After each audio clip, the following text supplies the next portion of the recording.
श्री राम, राधे राधे, जय माता दी। Welcome to Mishra classes. Hello friends, जैसा कि आप जानती हैं मैं राधे मिश्रा आपको भी डार्विनवाद और लैमार्कवाद के बारे में पढ़ा चुकी हूँ। ठीक है, उसी में एक आगे टॉपिक आएगा उत्परिवर्तन। ठीक है, उसी चैप्टर से रिलेटेड है। ठीक है, तो हम वही पढ़ेंगे उत्परिवर्तन। आखिर उत्परिवर्तन क्या चीज़ है, ये क्या होता है उत्परिवर्तन। इसकी जो डेफिनेशन है वो बहुत बड़ी है। इसके जो वैज्ञानिक यानी कि जो सिद्धांत ये किसने दिया है इनको, ह्यूगो डी ब्रीज वैज्ञानिक ने दिया है। ठीक है, इसके वैज्ञानिक कौन है, ह्यूगो डी ब्रीज वैज्ञानिक यानी इसके जनक।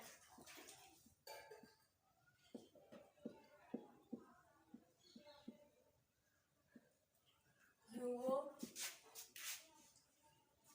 डी ब्रीज वैज्ञानिक।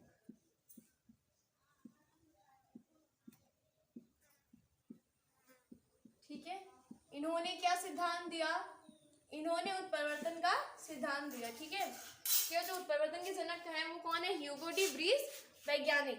ठीक है, इन्होंने उत्परिवर्तन के सिद्धांत में क्या बताया, इनके अनुसार ये बताया इन्होंने कि जो जीन होते हैं, जीन में होने वाले आकस्मिक परिवर्तन यानी जो अचानक से जो परिवर्तन होते हैं, आकस्मिक का मीन यही होता है अचानक से। ठीक है, आकस्मिक होने वाले आकस्मिक परिवर्तन को उत्परिवर्तन कहते हैं। ठीक है, हम लोग सिर्फ थोड़ा सा लिखेंगे इसके बारे में। हम लोग लिख सकते हैं जीन में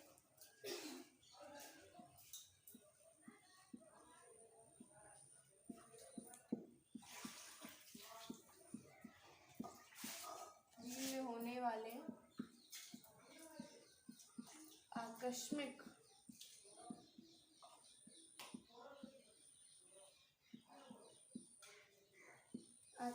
परिवर्तन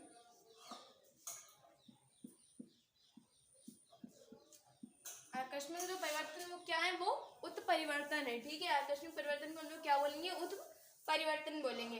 ठीक है, इसके साथ हमारा जो उत्परिवर्तन है वो इतना ही है। अब हम लोग इसके आगे पढ़ेंगे समजात अंग। क्या है समजात अंग, क्या है। ठीक है, ठीक है, तो हम लोग बात करेंगे समजात अंग। अभी हम लोगों ने उत्परिवर्तन पढ़ लिया है, अब हम लोग पढ़ेंगे समजात अंग। समजात अंग कैसे होते हैं। समजात का मीन यानी कि समान जात यानी मतलब एक जैसे दिखने में। ठीक है, ऐसा हम लोग सब अंदाज लगा सकते हैं, ऐसा हम निकाल मतलब बहुत से हल्के से हिंट मिल सकते हैं हमको यहाँ से भी। हम लोग पढ़ेंगे इसके बारे में क्या है, ऐसे अंग जिनकी उत्पत्ति में संरचना समान होती है। ठीक है, जैसे कि मैंने बोला सम मीन्स समान। ठीक है, क्या है, ऐसे अंग जिनकी उत्पत्ति और संरचना समान होती है किंतु कार्य भिन्न भिन्न होते हैं। ठीक है, क्या है, उत्पत्ति तो समान होगी यानी कि जो संरचना है उनकी वो कैसी होगी, संरचना कैसी है, समान है। ठीक है, परंतु जो कार्य हैं वो कैसे हैं, वो भिन्न भिन्न होते हैं। कार्य कैसे होंगे, भिन्न होंगे। ठीक है, समजात अंग कहलाते हैं। ठीक है, हम लोगों ने क्या समझा, उत्पत्ति और संरचना भी हम लोग लिख सकते हैं, तो उत्पत्ति लिख लेंगे हम लोग। उत्पत्ति और संरचना कैसी होंगी, समान होंगी और कार्य भिन्न होंगे, वो क्या कहलाएंगे, समजात अंग कहलाएंगे। इससे इतना हम लोगों ने अगर याद कर लिया तो पूरी डेफिनेशन हम लोग बना सकते हैं इसकी आराम से। ठीक है, तो बस जो मिलना है हम लोग इतना लिखेंगे, कुछ डेफिनेशन लिखेंगे तो बहुत टाइम लगेगा हम लोगों को, और बस हमें इतना लिखना चाहिए जिससे हमें समझ में आए। ठीक है, समझ में आ गया एक बार तो हम लोग पूरा खुद लिख लेंगे अपना। अब हम लोग बात करेंगे, अभी इसमें थोड़ा एग्जाम्पल लेते हैं हम लोग।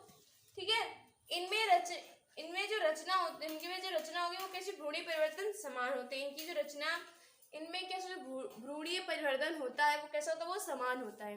ठीक है, ये भ्रूणीय परिवर्तन वगैरह के बारे में हम लोग आप लोग पढ़ चुके होंगे जनन वाले चैप्टर में, जो जीवों में जनन कैसे होता है, फिर और भी कुछ इससे टॉपिक्स हम लोग पढ़ चुके हैं। ठीक है, समजात अंग यह प्रदर्शित करते हैं कि मनुष्य और जानवरों के पूर्वज एक रहे होंगे। ठीक है, जो समजात अंग है वो ये क्या प्रदर्शित करते हैं कि मनुष्य और जो जानवर उनके पूर्वज समान रहे होंगे। ठीक है, अब वो कैसे प्रदर्शित कर रहे हैं वो देखेंगे। उदाहरण, मनुष्य का हाथ, ठीक है, और कुत्ते और बिल्ली, गाय गधा की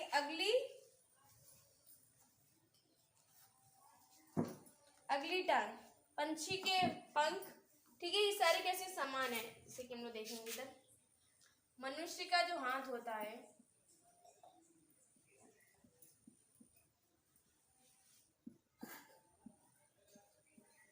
मनुष्य का हाथ इज इक्वल टू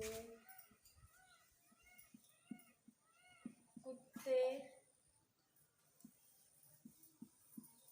बिल्ली, मतलब किसी की भी हम लोग ऐसे नाम लिख सकते, किसी भी जंतु का। बिल्ली मतलब ऐसे जंतु जो थोड़ी बहुत इन सबसे मिलते हुए है। कुत्ते बिल्ली के अगली टांग, ही अगली टांग ऐसे लिख सकते हैं, ये नहीं, ही अगली टांग।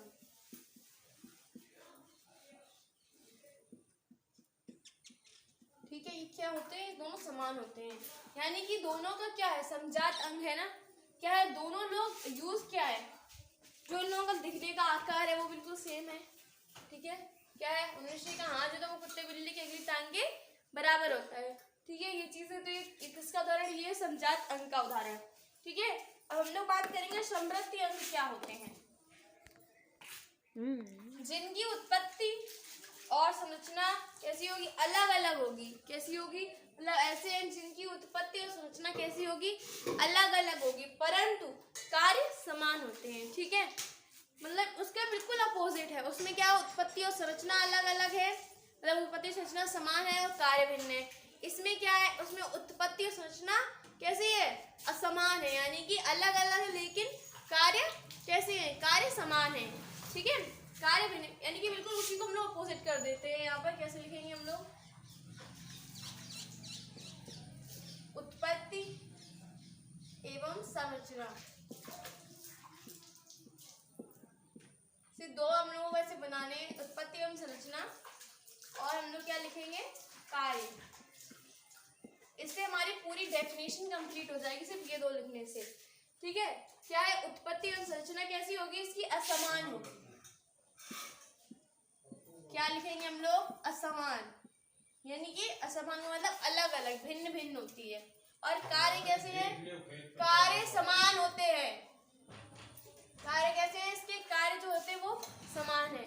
ठीक है, उत्पत्ति संरचना असमान है, कार्य समान है। ठीक है, ये क्या है, ये समृद्धि अंग है। इससे कंफ्यूजन बहुत होगी हम लोगों को कि समृद्धि अंग कैसे है, समजात अंग कैसे है।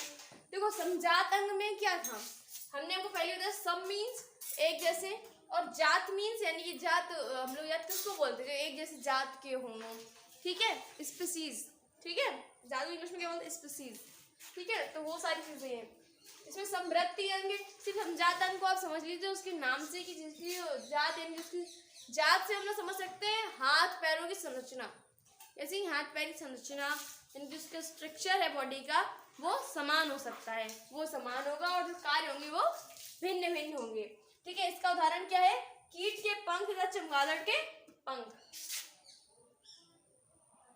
इसके उदाहरण हम लोग लिखेंगे, कीट के पंख बराबर चमगादड़ के पंख।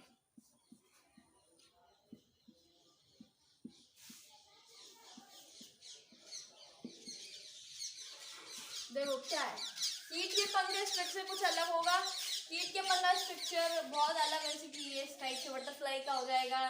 ठीक है, ये इस टाइप से कुछ मधुमक्खी का लुक होता है। ये किसके हैं, ये कीट के पंख हैं। ठीक है, इसके इक्वल टू चमगादड़ का पंख किस टाइप का होता है, लगभग कुछ ऐसे ऐसे ऐसे, मतलब बहुत अलग ही लुक का होता है, वो बना नहीं सकते हम लोग। यूट्यूब पे देखना है, हम लोग यूट्यूब पे खोल गूगल पे सर्च करना, उसमें दिख जाएगा। लगभग लगभग इसी टाइप का होता है स्ट्रक्चर। ठीक है, तो क्या है, इनकी जो आपको आकृति कैसी दिख रही है, आकृति दोनों की कैसी है, अलग अलग है, परंतु कार्य समान है। कीट भी अपने पंखों का यूज किस लिए करता है, कि वो उड़ सके, और चमगादड़ भी उड़ने के लिए यूज करता है। तो क्या हुआ, उत्पत्ति एवं संरचना कैसी है, असमान है, जैसा कि हमें दिख रहा है, परंतु जो कार्य है वो कैसे समान है, जैसा कि हमें दिख रहा है। काम वो क्या करें, अब हम लोग बात करेंगे अवशेषी अंग के बारे में। ठीक है, तो हम लोग समजात अंग भी समझ लिया, समृद्धि अंग और उत्परिवर्तन भी समझ लिया। अब लास्ट है वो है अवशेषी अंग। अवशेषी अंग क्या, अवशेषी से भी समझ में आ रहा है, अवशेष, जिसके अवशेष यानी कि अवशेष किसके मिलेंगे, जो चीज अब नहीं है, यानी कि जो चीज हमें नहीं मिलती तो हम लोग से कोई चीज थोड़ी बहुत मिलती, मतलब जो चीज खत्म हो चुकी है। क्या है, कोई चीज जो है वो खत्म हो चुकी है, लेकिन उससे रिलेटेड हमें कुछ मिल रहा है, उसे हम लोग क्या बोलेंगे, अवशेषी। क्या बोलेंगे, अवशेषी। ठीक है, अब इसमें डेफिनेशन, ऐसे अंग जो जंतुओं में अनावश्यक और क्रियाहीन हो गए हैं। ठीक है, अनावश्यक और क्रियाहीन मतलब सब कोई उनका वर्क नहीं है, इंसानों में कुछ वर्क नहीं रह गया उनका। ठीक है, इंसान मतलब किसी भी जंतु के लिए कोई भी वर्क नहीं रह चुका है उनका। ठीक है, लेकिन ये अंग हमारे पूर्वजों में क्रियाशील थे। इनका हमारे शरीर में कोई उपयोग न होने के कारण इन्हें अवशेषी अंग कहते हैं। ठीक है, क्या है, ऐसे अंग जंतुओं में अनावश्यक और क्रियाहीन हो गए। कैसे कैसे हो गए? अनावश्यक,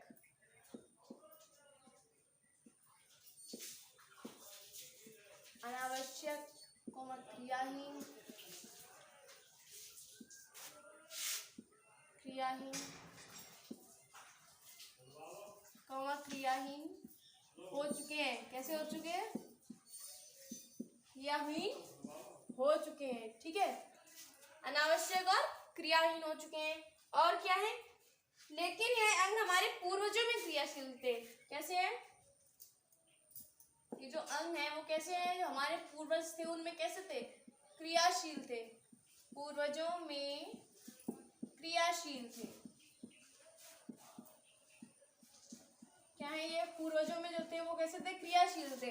यानी कि ये हमारे लिए हो गए, वो कैसे हो चुके हैं? अनावश्यक और क्रियाहीन हो चुके हैं। परंतु जो हमारे पूर्वज थे उनके लिए क्रियाशील थे, यानी उन्होंने इसका यूज किया। ठीक है, इनका हमारे शरीर में कोई उपयोग न होने के कारण अब इन्हें अवशेषी अंग कहते हैं। मतलब जो चीज अनावश्यक और क्रियाहीन हो चुकी है, उसका कोई कार्य ही नहीं है, तो उसे हम क्या बोलेंगे? अवशेषी अंग। तो अवशेषी अंग के रूप में हमारे अंदर क्या क्या पाया जाता है? देखो, आंखों का निवेशक पटल। क्या है? आंखों का निवेशक पटल। निवेशक ही है ना? निवेशक पटल, निवेशक पटल। ठीक है, फिर है अक्लदा। इसके बारे में सभी लोगों ने सुना भी होगा शायद, अक्लदार। ठीक है, और क्या है फिर? त्वचा पर बाल।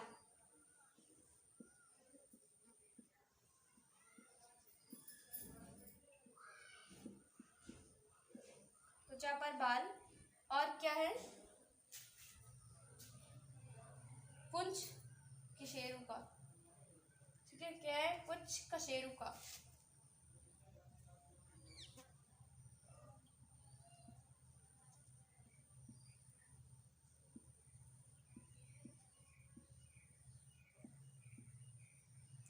ये चार हैं, ये चार मेन तरह से पाए जाते हैं। क्या है? जो चार है ये मेन है। ठीक है, 1 2 3 और ये चौथा। ये चार मेन अवशेषीय अंग है। आंखों का निवेशक पटल जो पहले यूज में था, अब नहीं आता है। अक्लदार ये भी होती थी लेकिन अब यूज में नहीं है वो। ठीक है, त्वचा पर बाल, यानी कि जो अब कुछ लोग बोलते हैं कि बंदर हमारे पूर्वज थे, तो उससे हम लोग को कुछ नहीं मिलता, इसका जो हम लोग ये रोमयुक्त बाल पाए जाते हैं। ठीक है, हमारे अंदर उसका कोई यूज नहीं रह चुका है। सिर्फ बाल का कुछ यूज है हमारे लिए। पहले के लोग बहुत बड़े बड़े भी थे, हम लोग बहुत छोटे छोटे होते हैं, रोम टाइप, रोमयुक्त बाल। पुच्छ का शेरुका। ठीक है, पुच्छ का शेरुका यानी कि जो पूंछ होती है वो। ठीक है, अगर बंदरों में जो चीज होती है, अगर हमारे पूरे जैसे कुछ लोग बोलते भी इस टाइप से कि बंदर रहे होंगे, तो क्या था, उनमें पूंछ पाई जाती थी। परंतु अब हमारे अंदर ऐसा कोई भी अंग नहीं है। ठीक है, अब हम लोग बात करें क्रमिरूप परिशेषिका की। ठीक है, ये भी एक तरह से हम लोग बोल सकते हैं, क्रमिरूप परिशेषिका भी एक अवशेषी अंग है। परंतु ये किन लोगों के लिए है? जो मांसाहारी है उनके लिए एक अवशेषी अंग बन चुका है, पर जो शाकाहारी जीव जंतु हैं उनके लिए यह अवशेषी अंग नहीं है। ठीक है, वो इसमें ये क्रियाशील है। यह अंग सेलुलोज को पचाता है। ठीक है, ये लिख लेंगे हम लोग क्यों। अवशेषी अंग में क्या आएगा, इसको ऐसे कर लेते हैं हम लोग। अवशेषी अंग में जो है वो है ये क्रमिरूप परिशेषिका। इसको हम लोग अवशेषी अंग नहीं बोल सकते, मेनली अवशेषी अंग नहीं बोलेंगे इसे हम लोग। ठीक है, क्रमिरूप परिशेषिका। ठीक है, क्या है? क्रमिरूप परिशेषिका। ठीक है, इसमें क्या है, शाकाहारी जंतु में तो ये क्रियाशील है। कैसा है? जो शाकाहारी जीव जंतु हैं उनमें ये कैसा होता है? शाकाहारी में कैसा है? ये क्रियाशील है। ठीक है, शाकाहारी में कैसा है, क्रियाशील है, ठीक है। परंतु जो क्या कुछ लोग होते हैं जो मांस वगैरह खाते हैं उनके लिए कैसा क्रियाशील नहीं है, ठीक है। फिर क्या है, इसका जो मेन वक्त है क्या करता है, इसका कार्य है सेलुलोज का पाचन, ठीक है। क्या है, सेलुलोज का पाचन, ठीक है। सेलुलोज का पाचन इसका कार्य है, ठीक है। अब मनुष्य सर्वाहारी हो गए हैं जिस कारण यह अंग अवशेषी हो चुका है, ठीक है। क्या है, बिकॉज अब मनुष्य सर्वाहारी हो चुके हैं कुछ लोग, तो उनके लिए कैसा अंग हो चुका है, ये एक अवशेषी अंग हो चुका है। देखो मैं शुद्ध शाकाहारी हूँ तो मेरे लिए ये अवशेषी अंग नहीं है, ठीक है। कर्मरूप परिशेषिका मेरे लिए अवशेषी अंग नहीं है, ठीक है। ओके, चलो आज हमारी वीडियो यहीं पे समाप्त होती है। फिर मिलेंगे हम लोग अपने किसी अच्छे टॉपिक के साथ, न्यू इंटरेस्टिंग टॉपिक के साथ। तब तक के लिए राधे राधे, जय माता दी, जय श्री राम। फिलहाल आप लोग इसका स्क्रीनशॉट ले लीजिए। राइटिंग नहीं अच्छी वो लोग आप नहीं समझ रहे, बिकॉज मैंने बोल बोल के आपको बताया है। लिखिएगा, नोट्स अच्छे से तैयार करिए, बिकॉज ये अवशेषी अंग बहुत इंपॉर्टेंट है, ठीक है। इसी के साथ बाय बाय। चलिए एक स्क्रीनशॉट लीजिए और वीडियो को लाइक, शेयर, कमेंट और चैनल को सब्सक्राइब भी कर देना।